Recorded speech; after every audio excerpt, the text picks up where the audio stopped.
Pride and Prejudice. No surprises here, I love Pride and Prejudice. 1 star. Jane Austen is spinning her inner. That was like the first.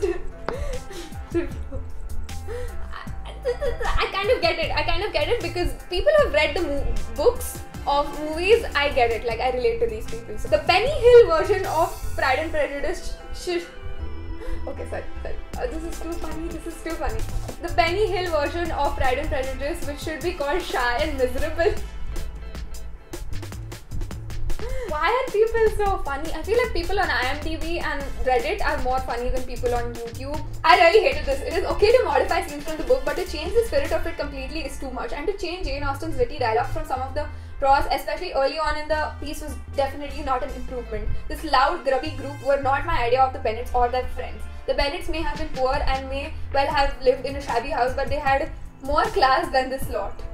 The whole family, the Bennet family, seemed a little bit differently portrayed to me in the movie. First of all, they just looked a lot richer than I imagined, because in the book they're supposed to be like poor, but for some reason they didn't look poor to me. It's just that like they had such a big house and they had all the cattle and they had all of these things. I think for me, I was so like into their chemistry that I probably didn't notice that Darcy had the same expression throughout. Maybe I just felt like the tension between them. Scriptwriter, production team never read the book or saw previous versions. Avoid in like all caps. Okay, like there's no explanation to this. So basically what they're trying to say is that the novel was not kept in view while making it. Hollywood trash. This is deeply dumbed down version of Austen. Every hairstyle is wrong. The Bennet family look and behave like Californian hippies, prone to spouting very occasional bits of Austen. Oh my god, this guy's going at it. I will give you one key indicator of how badly researched and produced this film is. At one point, Lady Catherine de Bourgh, one of the greatest snobs in English literature, is handed a cup of tea by a servant and says, "Thank you." Oh my god. That is valid. She would never say that. That is accurate. I like this one. Should we rejoice at the inferiority of this rendition? For the sake of starting with something positive, let's just throw out the very biggest problems like historical placement and accuracy. If we can get stupid enough to ignore a boatload of adaptation problems, we might at least admit that this movie was beautifully designed and very well shot. Watch this monstrosity with the sound off and you'll enjoy some remarkable cinematography.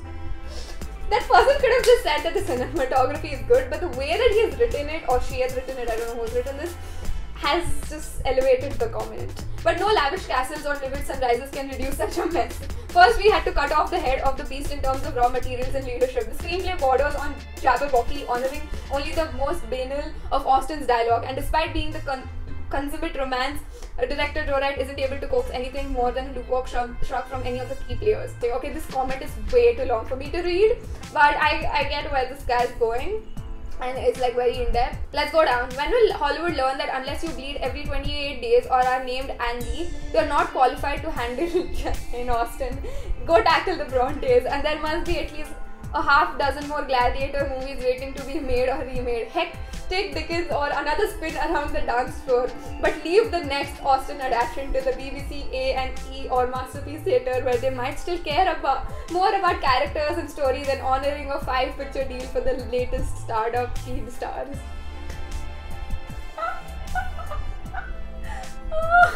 Oh my god. I really want to comment on these things, but they're just too funny and they've like butchered the movie. I agree what they're trying to say about the dialogues, because obviously the movie doesn't have as much as good dialogues as the book has, obviously, because it's a longer format and you can stuff more things into it, whereas the movie has just picked up a few from there. But I feel like if somebody has not read the book, they'll kind of be happy with the movie.